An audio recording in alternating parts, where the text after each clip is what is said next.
to item 17, Regional Sport and Recreational Facilities Operating Grant. So tēnā korua, Mace Rawa ko Dave. So look, I'll leave it to you, Dave, and introduce your colleague. Kia ora koutou, Sorry, Dave. I will move this item. Have I got a second? Councillor Young. It's on the table now. Sorry, Dave. Kia ora koutou, ko Dave Stewart, toko ingoa. And I'm here with Mace Ward, General Manager, Parks, Sport and Recreation. I'm presenting this item today on behalf of Neil Coventry, who leads the Sport and Rec team, who unfortunately is away sick. So hopefully I can do this as well as he could for you.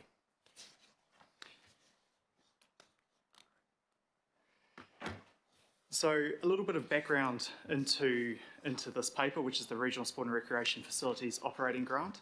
So this grant forms a part of a suite of investment that we have within to the sport and recreation sector, and you'll hear more about some of the other ways that we invest into the sector in the subsequent papers. But this sits alongside, I guess, our grants program and our other significant investments, such as providing facilities that enable people to participate within active recreation and sport across Auckland. This is the first time we've brought you recommendations under this specific grants program. This was formerly the Community Access Scheme, and we reshaped this through a resolution from this committee late last year to turn it from a program that invested into a number of facilities around Auckland to enable them to open up their doors to greater levels of community access into a contestable scheme. So it opened the doors a little bit further to more organisations, more facilities to apply to be able to, I guess, receive investment to be able to support their ongoing operations and be able to provide services to their community. So principally, as a regional fund, this fund supports sub-regional and regional facilities. So it's less about the small local community facilities, but ones that serve a greater catchment.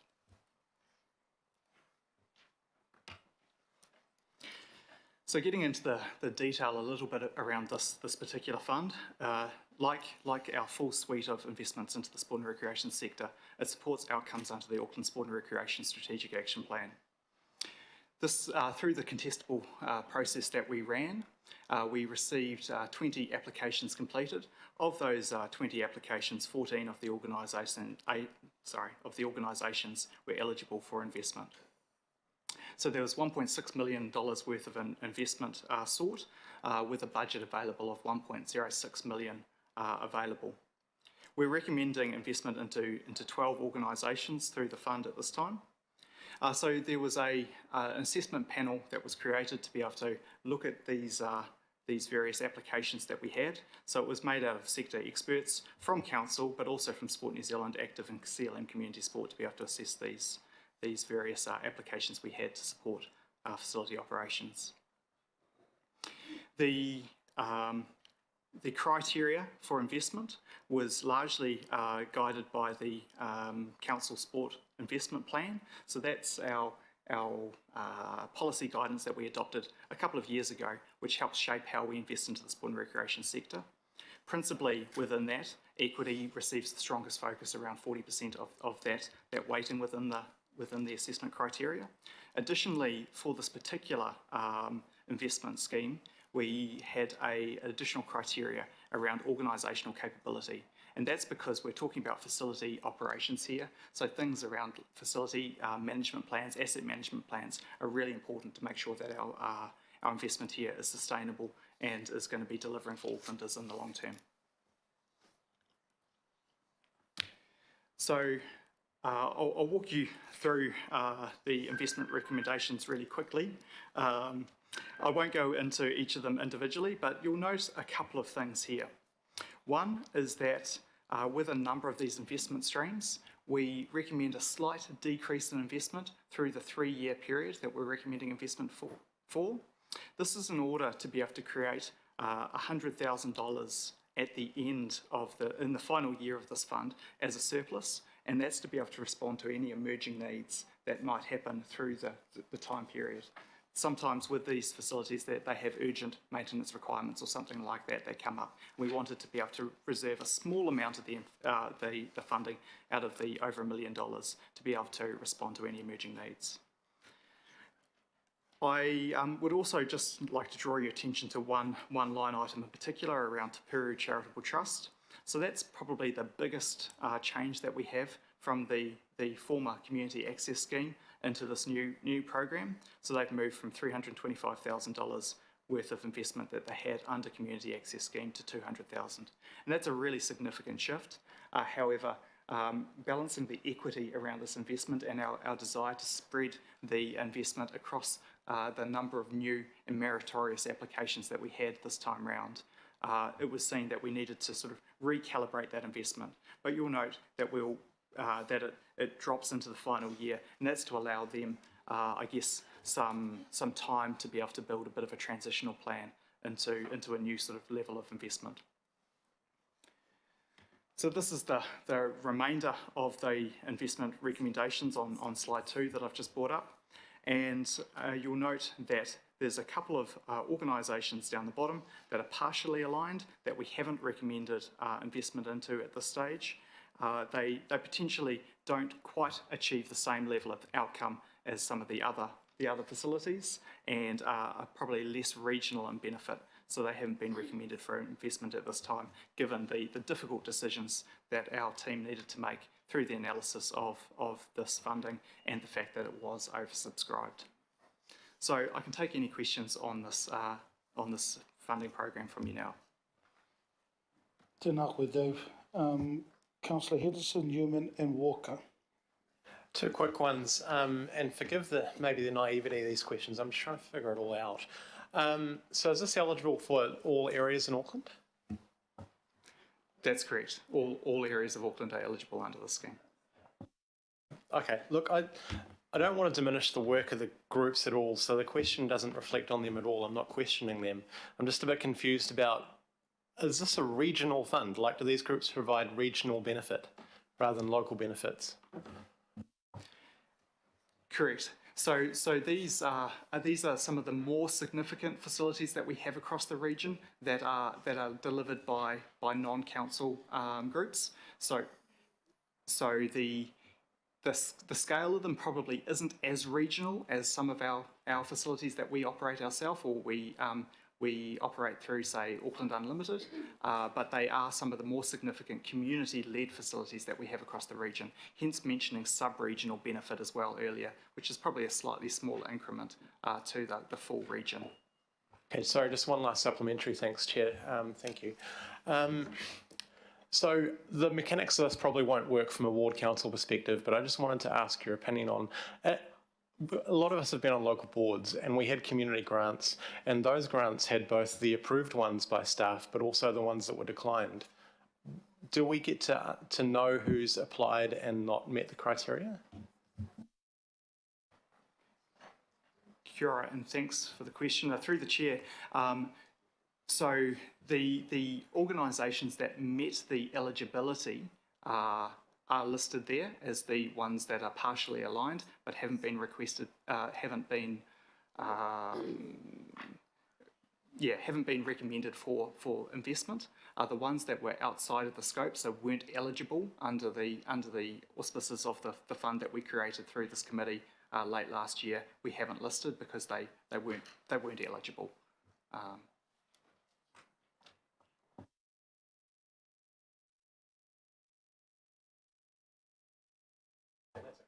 Yeah, and just a comment to that, that's why I ended up going through the committee in regards to the changing of the monies that used to go straight to the organisations, and then we decided to end up saying, no, let's have an application process. I think one of the questions before I go to Councillor Newman is who looks at these applications and assesses them, whether they fit the criteria. Kia ora, thank you, Mr. Chairman. So as we mentioned earlier, there was a panel that we put together from council staff as well as representation from external sector experts. So from Sport New Zealand, Active and CLM Community Sport were all represented on that panel. and I will add as well, there was also the opportunity for a drop-in session on this topic on the 28th of June, where we could have gone through that, but we can certainly take you through the full scope of the organisations that were applied that were outside of the eligibility, if you would like, after the meeting. Yeah, kia ora. Councillor Newman. Well, Chair, I actually didn't have a question. I was just going to say I'm happy to move this, but I'll come up with a question for you. Not for you, but for the officers. Through you, Chair. My understanding is that Te Peru Community Charitable Trust is an exempt CCO. Is that correct? Correct. So Te Peru is a CO council organisation. A CO or a CCO exempt? I mean, look, it's the one organisation in this list, and this dates back to a legacy arrangement where a lot of cash has been going to that particular trust for a long time, but it's a little bit different from the other organisations in that particular list. I'm wanting to know, I mean, and finally we're starting to see the transition of funding, which is mandated by the change in the criteria for this fund. Where are they heading to ensure that they are not going to be very significantly reliant on this fund, because they have drawn down heavily on this for a long, long time, and we haven't seen any movement until now. For an organisation that is my understanding is that they're a CCO exempted. So can you comment? I think it's really, Mr. Chairman, just to confirm to Councillor Newman, they are CCO, but they have an exemption status in terms of that. I think and in terms of your other question, we're working actively with Te Peru Trust to make sure they transition and continue to provide those community services for sport and recreation that they already do. As in terms of their organisational capability, they have a healthy balance sheet and certainly able, that's been growing over time, so they can, on all accounts, to continue to deliver the service with reduced investment, but we'll be working proactively with them.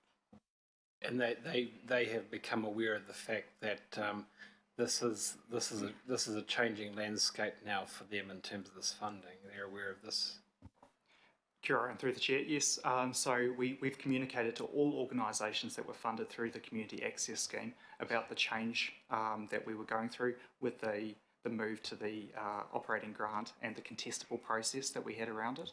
So it was indicated to all organisations that as a contestable process it would be, I guess, reviewed against the criteria, and we would need to make allocations based on that.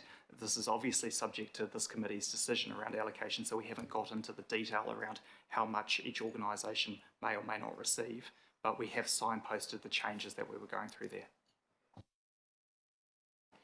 Councillor Walker. I've got a couple of questions. I have a question around the Hyundai Marine Centre. That's an outstanding centre. It's my question is around the exclusion, because my understanding is that it's a regional facility for yachting in Auckland, and that role is expanding. So could you enlighten me a little more around the reason for the decline, given the programs they run? Through you, Mr. Chairman. So it is a fantastic centre down at the landing at Okahu Bay, and it's one that does serve a very good purpose. In terms of it's a relatively new facility, and council has granted significantly into the capital development of that facility as well. So there is a significant contribution that has been made through regional investment to be able to support the, I guess, development of that facility. In terms of its benefit, it forms part of a precinct at the landing there, which does form a sub-regional benefit. It probably wasn't as strongly weighted by the panel who did the analysis, because of a number of things, such as the relatively affluent community that it was in, around the social equity of it, of the provision that it provides. It probably doesn't provide the same level of catchment as some of the other facilities do. So there's a number of pieces of I guess, information that the team have taken into account when doing the analysis here. It doesn't mean that it's not a really great facility that forms a good benefit for that community. However, when we have limited budgets available, sometimes the recommendations take into account some of the difficult decisions to make. So I've got that. The other question I've got is around an earlier item that didn't receive funding, and that's the wasp hanger out at Hobson Falls, which certainly is in a high growth area, very low level of provision for indoor recreation, sub-regional. Is it conceivable that if that development was re-energised, Kaingaora, for example, might bring something about, that we could contemplate some investment there? Through you, Mr. Chairman, and thanks for the question. It's an interesting one because that facility isn't developed as yet, and so there would be a number of things that would need to be taken into account, such as the operating model and I guess the service benefit that it provided the local communities. If all the elements around that facility lined up, it could be eligible for investment. However, there's a number of things that would need to occur before then, such as the significant investment around developing it, securing the facility in the first place, and securing what the operating model is, because these investments are specifically for non-council operated facilities. Councillor Dalton. My question was the same as Councillor Henderson's, but I'd like to comment when time comes. Thank you. Ka pai. Matua kake. Kia ora. My question is similar to Councillor Henderson's actually, in terms of just help me understand the process here. So I'm generally in support of the recommendation, don't get me wrong. But I just want to understand in terms of the context of the report and how you've commented on Māori impact statements. On one hand, you're saying, there's priority or stronger weighting towards projects that are Māori-led and so on. What can demonstrate strong collaboration with Māori? First question is on this assessment panel that you have, an internal assessment panel, do you have Māori representation on that? First question. Second question is, these organisations, you say one of the criteria is that they have their effective management, organisation, or the effectiveness of their management, I suppose, is part of the criteria. How many of them are Māori organisations that we're about to approve? And by Māori organisations, they have a majority of Māori representatives on the organisations. This comes back to Councillor Dalton's Māori outcomes portfolio. We're never going to achieve that unless we're in those positions. Kia ora, and thanks for the questions. They're very good questions. In regard to the panel, I wasn't on the panel myself, and I don't believe there was Māori representation. So, yeah, I can't definitively say that, but I don't believe any of the panel members were Māori. In regard to your second point around, I guess, how we work with Māori and to be able to support Māori organisations in terms of this investment. One of the challenges we had with this time round was it's a new fund, newly contestable, and we were somewhat reliant on the applications that we had through into this funding source. So I can't say that any of the organisations are Māori organisations. However, it does demonstrate a gap in terms of how we're working with the community to make sure that we're getting those investments from the right organisations coming through to be able to support them with greater levels of investment and be able to support the outcomes that they deliver for our community. So subsequent question through the chair. So does this lock us in for 3 years based on that? I think based on the recommendations, it does. Yeah. Through the chair, I did note earlier that there's also a small amount of funding that we have left unallocated in year 3 to be able to respond to emerging needs. I understand that that's not a lot and not significant in the scheme of things. So I note that. On the basis of that, through the chair, we should stop talking about equity. Yeah, kapai with that, in regards to the comment. However, at least at some stage, if there needs to be a discussion in regards to the pātai that you've given and the comment, matua kake, that needs to be done again through this committee in regards to what we've got currently around the Council Sport Investment Plan criteria. So look, that's where the corridor needs to happen. If it is around that. And, you know, you've already had that over here with 40%, 30, 20 and 10 for equity, outcome-focused, financially sustainability and accountability. So we need to end up having a corridor around that here, if that is identified as an issue. Mace, I'll go to you, and then last part I will be Councillor Fletcher. Yeah, just to acknowledge Member Kake's pātai or comment. A lot of what we're assessing, not necessarily whether Māori owned and operated, but what the impact is of those entities and communities where there are high proportions of Māori, particularly rangatahi and tamariki, young women and girls as well. But that's the criteria that's in the sport investment plan, not necessarily whether they're operated by Māori. But thanks, good question. Kia ora. I recall a lot of discussion around the decision about doing multi-year funding because of the certainty that it provided organisations. And it's in that context I want to ask a question relating to Woodhill. It was Councillor Ben Webster who I think was quite involved in the Woodhill proposal at the very beginning. But I'm just curious that their funding request was considerably more than what you are recommending to us. Are you confident in light of, you know, issues and that is going to be, in terms of the viability that we're looking for and sustainability of organisations, are you comfortable that the funding that you're recommending there is going to be sufficient to enable them to fulfil the requirements that Council had at the beginning of that partnership? Kia ora, and through the chair, thank you for the question.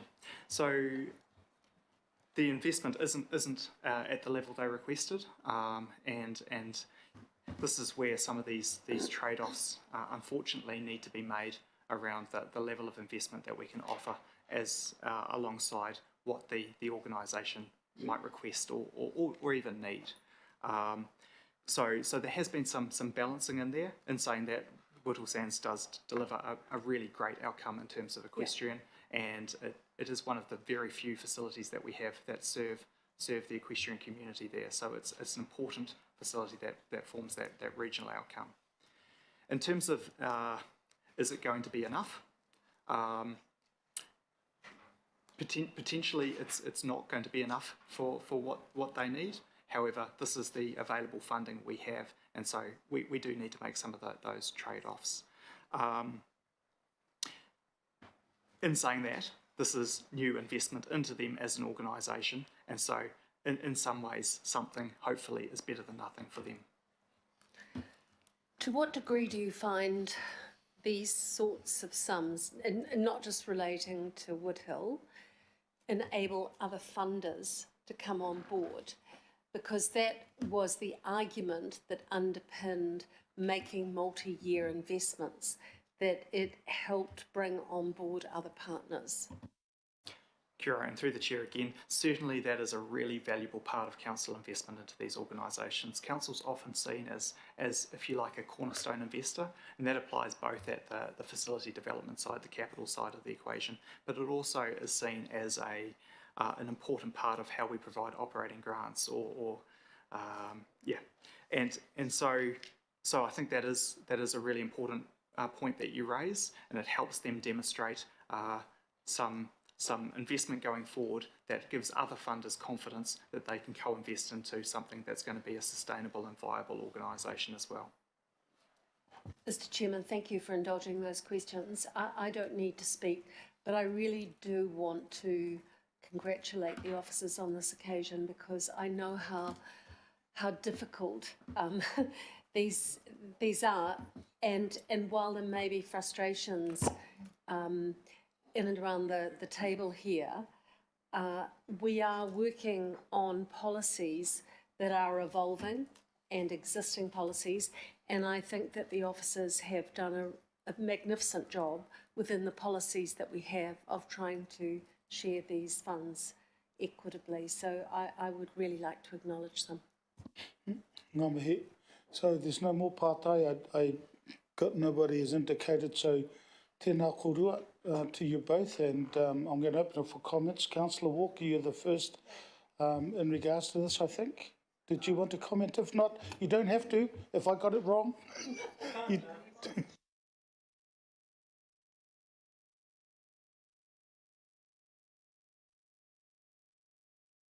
So I'm just going to open your comments. I know, Councillor Dalton, you had comments, and so I'll go to you, and then.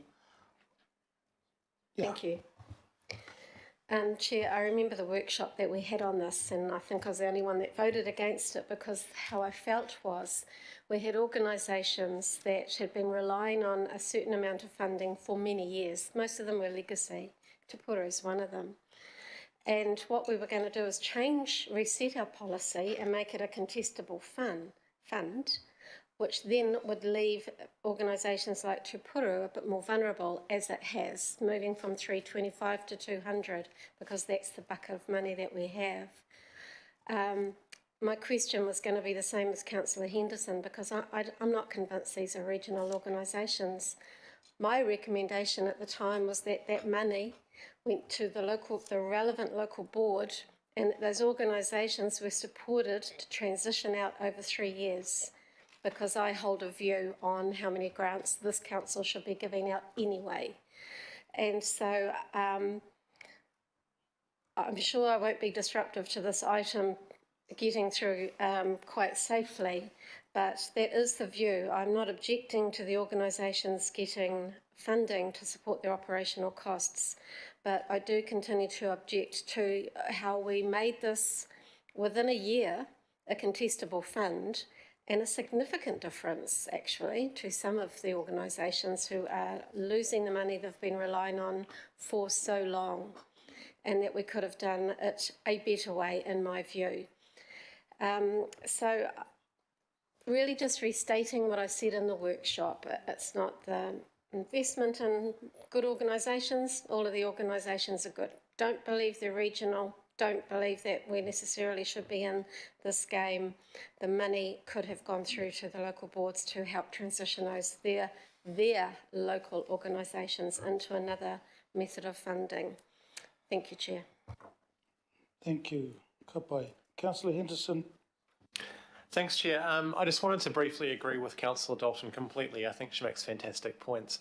The answer for me, personally, is not to vote against something like this, because I'm glad that these groups are being supported. That's a good thing that we're doing. But my concern, and I'd like us to sort of think about it, is I'm familiar with local boards, and I know that local boards give grants to sports clubs and to groups like this that are sub-regional. So I'm not seeing a difference between this fund and the local boards that fund very similar things. So it seems like there are some, and I'm not criticising the groups. Groups are fantastic, don't get me wrong. But there are some groups here that are being sectioned away for regional funding, some groups that have to battle with local board funds that are very tight, and I'm not seeing a difference between why those two groups are treated differently. So I'll be supporting it, but I'm interested to see what can be done about this. Look, I totally agree with the comments, and Councillor Dalton. I remember the conversation, because when this item was actually brought to our PACE committee team, one of the issues that we ended up having was what happens to the groups that have been supported by the regional fund. So for me, the most important thing was go to a workshop to put it in front of everybody and let's have a look at it. As a result, we've ended up obviously with the criteria that we've got. So as I said earlier, that's another conversation, especially in regards to Matuakake, what he has mentioned as well. But that's a conversation that we will have if there's enough political will around this committee. We will have another kōrero talanoa around this. So totally agree. I'm going to put the recommendation. Sorry, Councillor Walker, before I thought you had blessed us with no comment, but I'll leave it to you and then I'll put the recommendation. I did say that I was likely to make a comment later, and I am now, and that is just to support this regional fund. There are organisations, and there are a number here, that are regional in nature, that don't fit comfortably with a funding box from local boards, like the Woodhill Sands Equestrian Facility, for example, East City Community Trust, and so on.